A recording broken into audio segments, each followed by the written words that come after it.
ಹಿಂಗಾರು ಮಳೆ ಕ್ಷೀಣಿಸಿದ್ದರೂ ಕಳೆದ 1 ತಿಂಗಳಲ್ಲಿ ಉತ್ತಮ ಮಳೆಯಾಗಿ 3 ತಿಂಗಳಲ್ಲಿ ಸುರಿಯಬೇಕಾಗಿದ್ದ ವಾಡಿಕೆ ಮಳೆಯ ಗುರಿ ತಲುಪಿದೆ.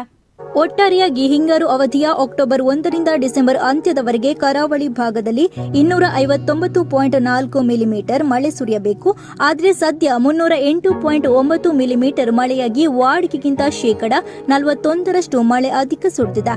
ಕರಾವಳಿಗೆ ಹೋಲಿಕೆ ಮಾಡಿದ್ರೆ ಅಕ್ಟೋಬರ್ 1 ರಿಂದ ಈವರೆಗೆ ದಕ್ಷಿಣ ಕನ್ನಡ ಜಿಲ್ಲೆಯ ಬೆಳ್ತಂಗಡಿಯಲ್ಲಿ ಶೇಕಡ 23, ಬಂಟ್ವಾಳದಲ್ಲಿ ಶೇಕಡ 6, ಮಂಗಳೂರಿನಲ್ಲಿ ಶೇಕಡ 35, ಪುತ್ತೂರಿನಲ್ಲಿ ಶೇಕಡ 16, ಸುಳ್ಯದಲ್ಲಿ ಶೇಕಡ 30, ಮೂಡಬಿದ್ರೆಯಲ್ಲಿ ಶೇಕಡ 23, ಕಡಬದಲ್ಲಿ ಶೇಕಡ 33, ಮುಲ್ಕಿಯಲ್ಲಿ ಶೇಕಡ 37, ಉಳ್ಳಾಲದಲ್ಲಿ ಶೇಕಡ 23, ಉಡುಪಿ ಜಿಲ್ಲೆಯ ಕಾರ್ಕಳದಲ್ಲಿ ಶೇಕಡ 10, ಕುಂದಾಪುರದಲ್ಲಿ ಶೇಕಡ 112, ಉಡುಪಿಯಲ್ಲಿ ಶೇಕಡ 17, ಬೈಂದೂರಿನಲ್ಲಿ ಶೇಕಡ 66, ಬ್ರಹ್ಮಾವರದಲ್ಲಿ ಶೇಕಡ 8, ಕಾಪುವಿನಲ್ಲಿ ಶೇಕಡ 41, ಹೆಬ್ರಿಯಲ್ಲಿ ಶೇಕಡ 92ರಷ್ಟು ಮಳೆಯಾಗಿದೆ.